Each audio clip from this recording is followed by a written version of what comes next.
So again, another surprise. We're going over the naming of the notes. Pashta.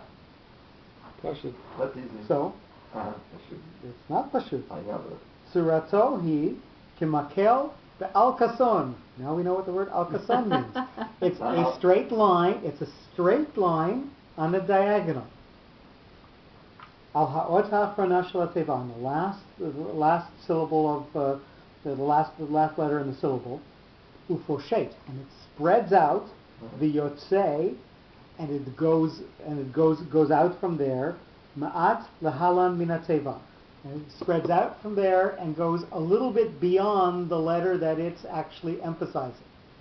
So Pashta, we'll remember, is something that is giving focus on the word and slight emphasis and looking forward to what's coming after it.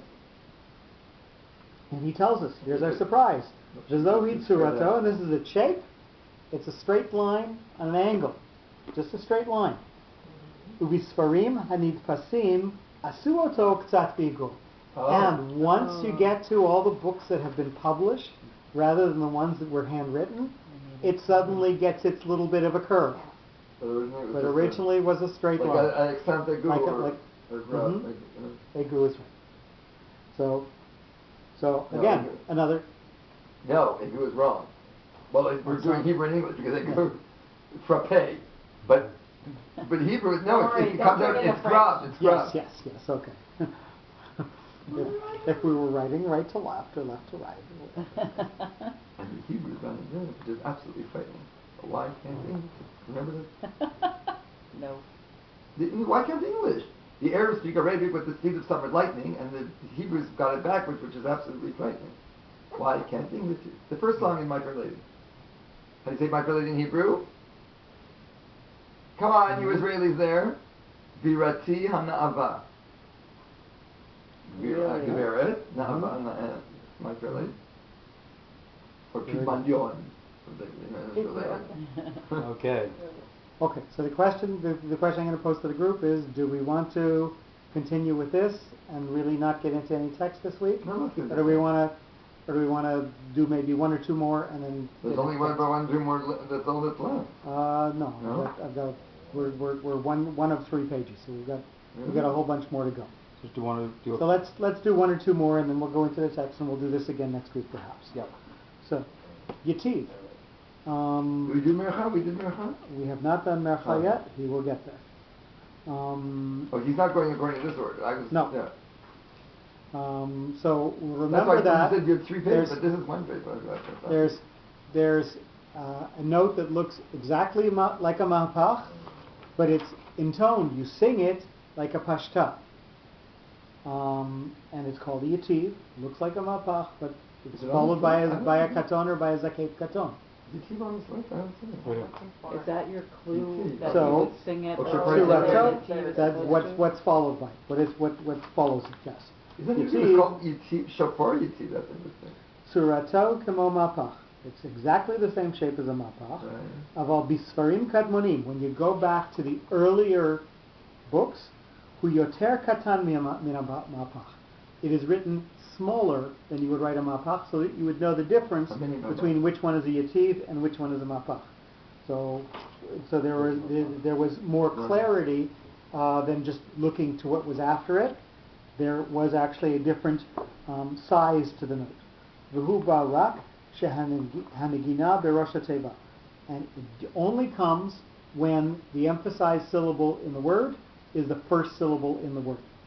V'hu misuman lifnei hanikud berosh hateva, and it is symbolized. If you have a vowel that goes underneath the word, you always have to put the yativ before the vowel. You can see that in the list here in the new Sachashkenaz. V'lachein, and therefore it's also called shofar, something that's going to ring out. Mukdam, that's early. V'hashem yativ, and the name yativ, perusho, yashuv. V'ulai nikra kach, and maybe it's called that, mishum shehu chozer, v'shav liot tamid berosh hateva, v'lifnei hanikud. And maybe it's called that because it always goes Goes out and back, comes back. goes back before to the beginning of the word and before any vowels. So it's called something that returns, that goes to the beginning, because it goes to the beginning before the notes, before anything, and it's always at the beginning of the word. So I think maybe we'll stop here with the names, and we will do more next week. But a good taste of Fun and done this. Mareh Yaakov. Thank you. All right, so let's go on. so we're going to continue on. What's We're your on. Sorry, What's your name? Yosef Yeshaya. What? Yeshaya. JJ. We're in the section on Noach, page 49, Breshit Parshat, the 8th chapter, the 6th pasuk. So we're continuing. Did that Oh one? no. I think we just Last Oh one no, we did I it. sorry, Yeah, I added we my just own got notes. to that. Yeah. Sorry, I added my own notes. So, and it was with a zakef gadol. This is note that is going to emphasize the word. And zakef gadol has a straight line with two dots beside it. So we knew that katon is something that has. Isn't it Ruby E? It's just the way it's printed. Oh God, I really can't see. Yeah, I know, I was thinking the same. It just, Glasses it's don't help. unfortunately it's not Not printed clear correctly. over here. It's above the hay, yeah. Right. Where else do you see that like on a guitar or something? No, don't you know? Looks like a fret on a guitar. Sure. I don't know where that is.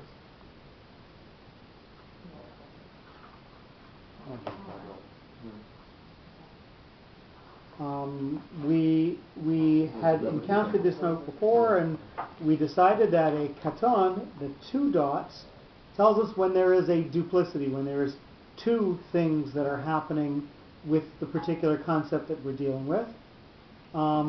But the zakef gadol is something that tells us that there are more than two. So it could be three or four or more, but it tells us that there are more than two things going on. In the midst of the promising signs, a new test was undertaken, and it was a beginning of contrasting feelings due to prolonged restraints inside the ark and because of tragic results outside. So we see that the number of possible things that could go on were extremely limited inside the ark. And now all of a sudden, as we see the water receding and we see that the land has changed, and that there are multiple possibilities of what to do first and what you can do and what you can't do and so on, all of that has completely changed. So there's this multitude of things that you can do. So we have the three or more note that introduces that part of the reality, that part of the experience. Miketz with a tipcha. Tipcha looks backwards, folds in things from before it, and has a slight pause after it. From end, those mixed emotions originated from end of the period of judgment, although the inhabitants of the ark were treated with kindness, as denoted by the reverse direction of the reading mark, and by adjacency to Vayehi.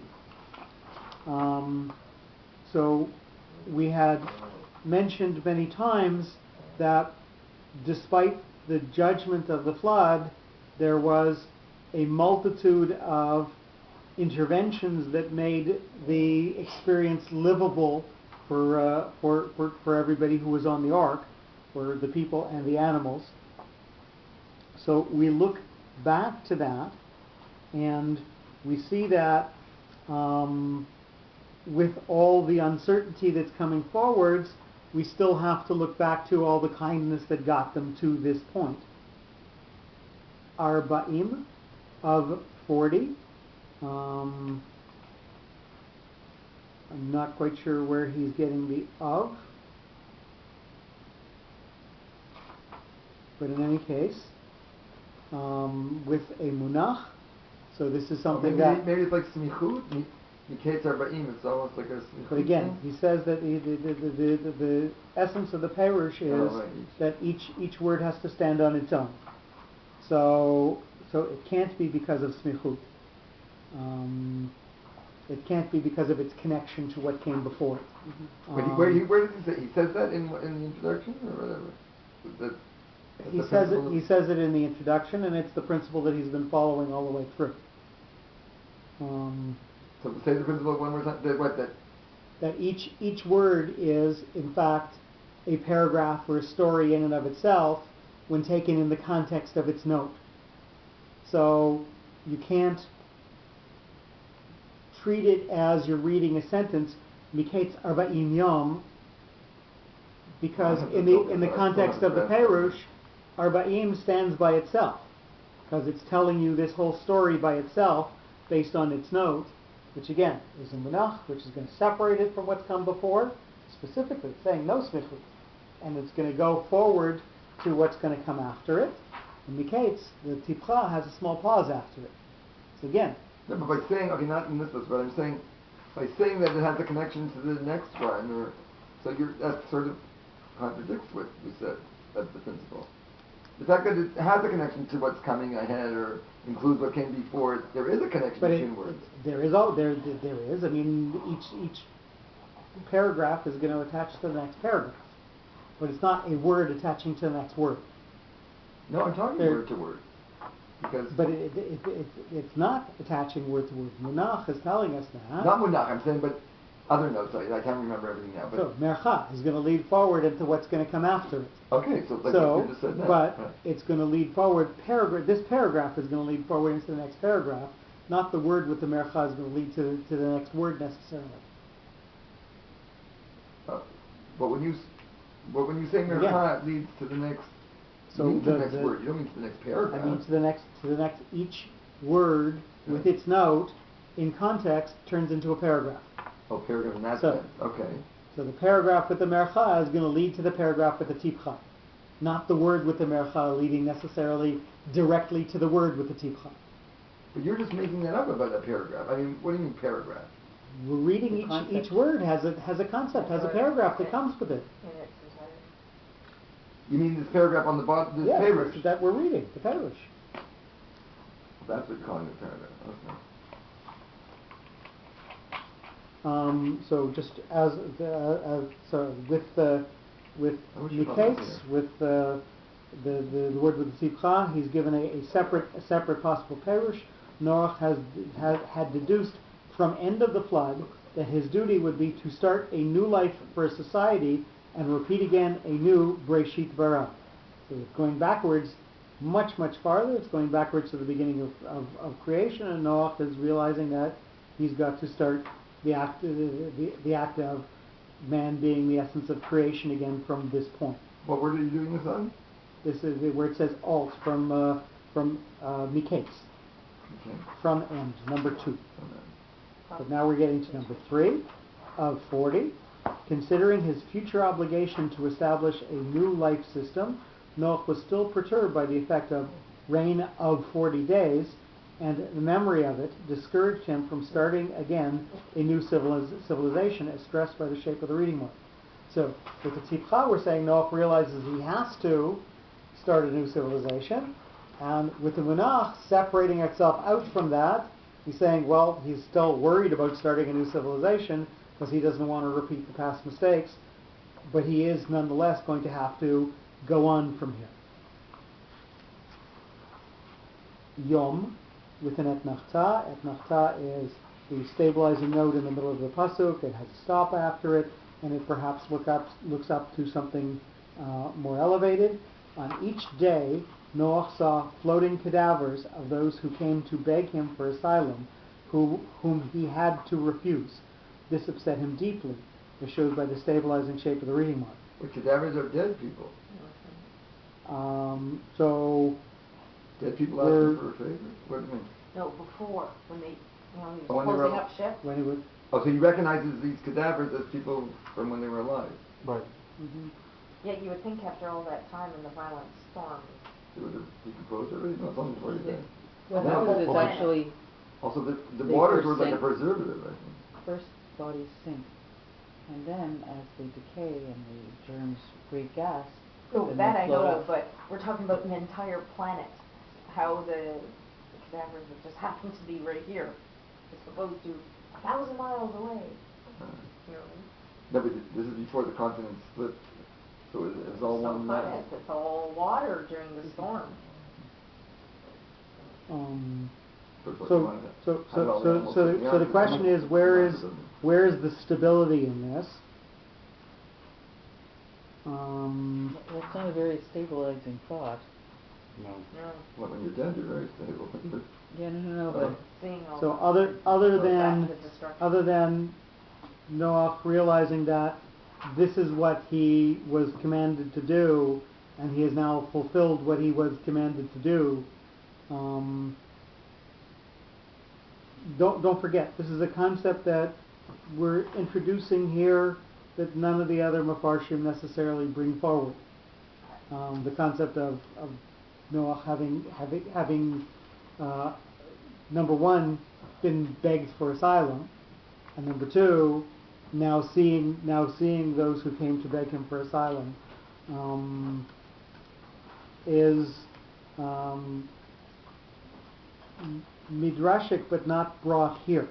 Where is he getting Yeah. this begging for asylum? So well, that's the question, Yeah. right? We're Because I talking thought it was the about opposite, that Noah, we always learned that Noah was sort of doing kiruv and trying to get them to come on, right? and they were refusing. We knew we know at least from They were Be'etzem scoffers.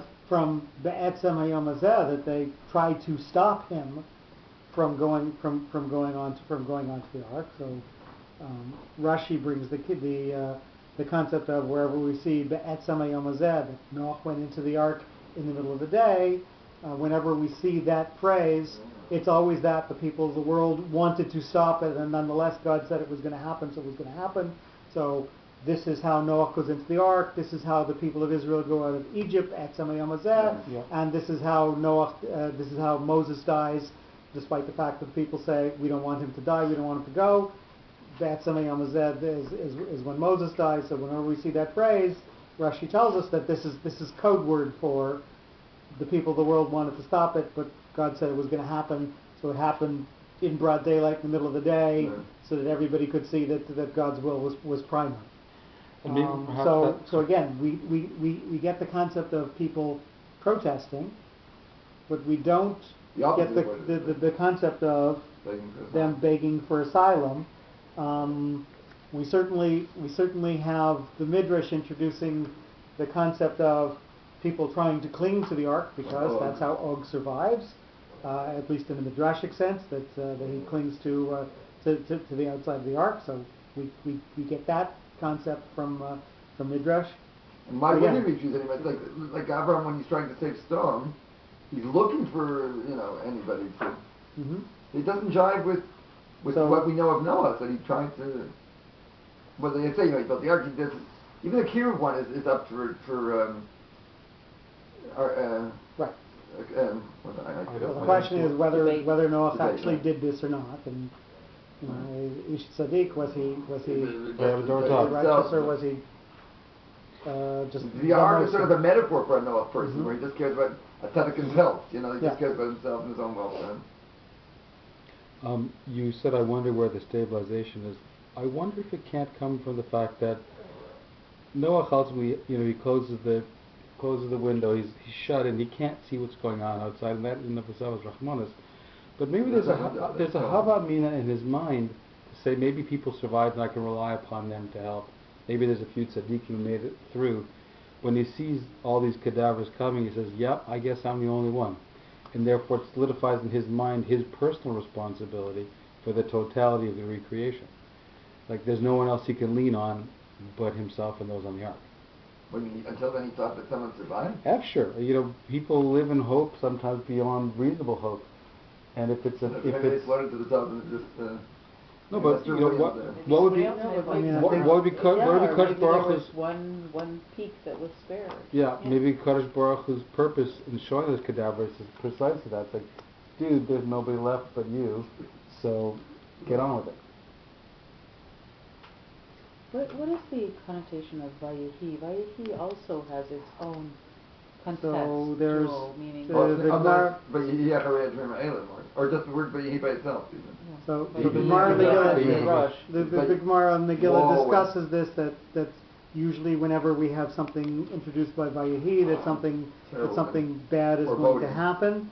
But it also brings some examples of good things happening after Vayehi. So it dismisses that Vayehi Bimei, it happened in the days of. The Gemara Megillah seems to support that always is the beginning of something bad. So Vayehi Bimei Shvat HaShoftim is how Megillat Ruth starts. So Elimelech and his family are all abandoning their generation. So something bad is about to happen to them. Vayehi Bimei Achashverosh. So again, we have multiple examples, and they're brought forth in Gemara Megillah. So So do you again, think we'll that have this is to- where the Nefarish here talks about the mixed emotions, the coping with the emotional grief, and because Vayehi is denoting that he's had a period of grace and of divine protection, and now he's going to face the new world. What we're seeing is that Vayehi indicates those two things look back to the goodness and the kindness, and then Arba'im is separating out all of a sudden to bring Noah's worry. Despite the fact that good things happen to him on the ark, he's going to have to move forward from here with all of the uncertainty and trying not to repeat the mistakes of the past. And at Yom, we're seeing the mistakes of the past. The stability is that the mistakes of the past seem to have been erased. And there is the possibility of moving forward without repeating those mistakes. And perhaps that's where we see the stability. In that It's a Arba'im, fresh day. Noach gets worried, I don't want to do the same thing again. Mm-hmm. And then he gets the stability of saying, good, I don't have to do the same thing again, because all of those people and influences who created that environment are no longer there, and he has much more freedom and power to exert his own influence on what's going to go forward from here. It doesn't seem so stable when he gets drunk later. Listen, you're hearing from the parish that this is a huge trauma for him. Right. Which makes sense. So That's survivor So mentality, right? Why was I saved? And like after the Holocaust, people say, why was I the only one of these people that was saved? Puts a lot of pressure. So let's go on. So we've got maybe some of the idea of why seeing the mistakes of the past come in front of him is a stabilizing factor in that it gives him the ability to move forward with his own set of ideas. Vayiftach, and he opened, separating out from everything before. The mistakes of the past are gone, and we're going to move forward with Emunah. Actually, it's interesting when it says, this upset him deeply, as shown by the state. That's like a contradiction, a stira. Upset him deeply doesn't sound like it's stable at all. It says, it's almost like a upsetting move, you know what I mean? Upsetting is the opposite of Trauma, it's stabilizing. not calm. Right. It's like a stabilizing upsetness. It's an oxymoron almost. But again, you see, that sense of what he's lost is actually Could be the impetus for, not only the impetus for good, it gives him more free reign to be good. So the upset over what he's lost is also appreciating the fact that that's what's lost. like almost Baruch Sheptaran. Number 5. However, in order to overcome the general apathy and stimulate life for the future, Noach ignored his own reflections of the past, and he opened a natural light from above, announcing a new life to come soon, and connections with the outside world will be established for all inhabitants of the ark, as suggested by the shape of the reading mark. So he separates himself out from his previous thoughts and his previous misgivings, and says we've got to move forward from here. So the obvious note for this is a munach, or a zakeh. Now, katon, No, it's a Noach, machach. No, aren't you on the word Vayiftach? Vayiftach, is zakeh Oh, katon. okay. It's munach with a katon after it. Noach with a katon, so this is the two dots. So we expect to have a double implication here.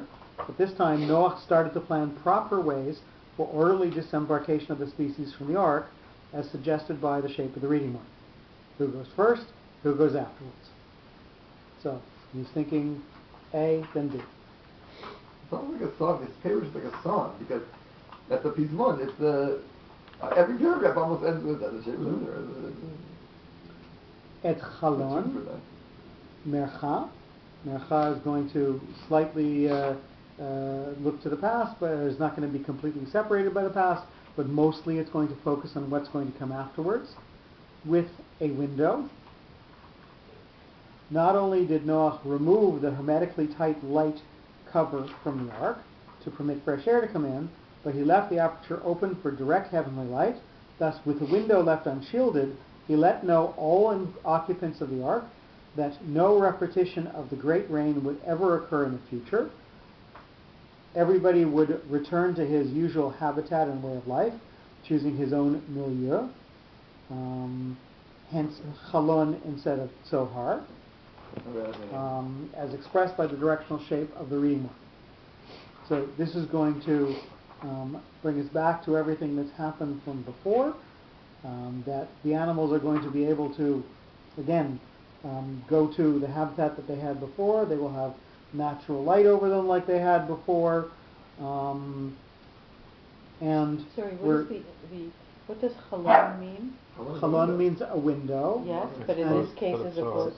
Tzohar means something that, well, we decided before when we said Tzohar Taselo Teva, that you're going to make this way for light to shine in, but so you're going to give a space for influence, but not necessarily a space to see out through. So Tzohar says in but not out. You know, you're getting influenced, whereas Chalon is something that you can open and have the outside come in or the inside go out. So specifically, when he's told to build the ark, it says Tzohar Tasel Teva. You should make something so that what's from outside can influence you inside, but you can't necessarily see out through it. Whereas here, when he's opening up the ark to the possibilities, he's saying the outside can come in, it's safe, it's not going to have a flood again, and the inside is going to have the potential to go out. You're going to have the ability to go out and take over the world again, take over your space again, to both the people and the animals who are there. The thing of Chalon is almost a modern Hebrew word. At first I forgot, I didn't realize the Chalon was mentioned. Because before it was called Tzohar, it wasn't called Chalon. Exactly.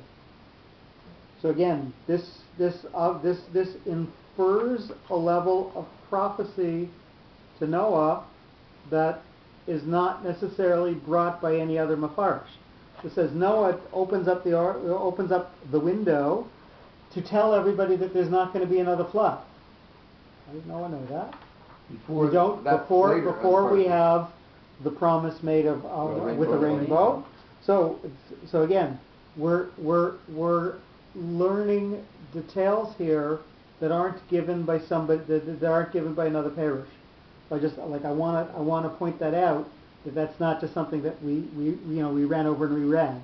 That it is something that's significant that he's making that fact and that point known here. So but you think he's getting it? He's implying he has to get it through Nebuah. No, I'm talking about their father. Mm-hmm. I think the implication here is that Noach knows something. No, but I'm saying, where did Mr. Seaman get it from? Yeah. Dr. Seaman? Do you think it's original, or he also based it on things? Again, so the question is, he's basing it on, number one, the use of the word chalon, not so hard, and second of all, that it's with a merchat, with a note that's going to connect to what's going to go forward, but not be separated out from what's come before. So it's going to mostly look forward, which is we're going to be told that there's not going to be another Right. flood. So specifically, we've got this mercha that's looking forward.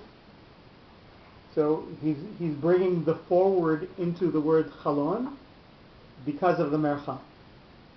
And Dr. Siemens bringing He's the bringing the prophecy forward, in from the forward-thinking idea of what's going to come later has already been known, specifically because we're dealing with a mercha. I'm saying Dr. Siemens could have. He also knew what was coming later on in the parsha. Of course he does. But I'm saying he's brought it back here. Why did he have permission to do that? Where's he given himself the permission? He's given himself the permission because of the note, because it's a mercha that looks forward. So, so that's the power of the note. that's the reality of it. And now you have to see the implication. The reality is it looks forward into what's going to happen. So Noach was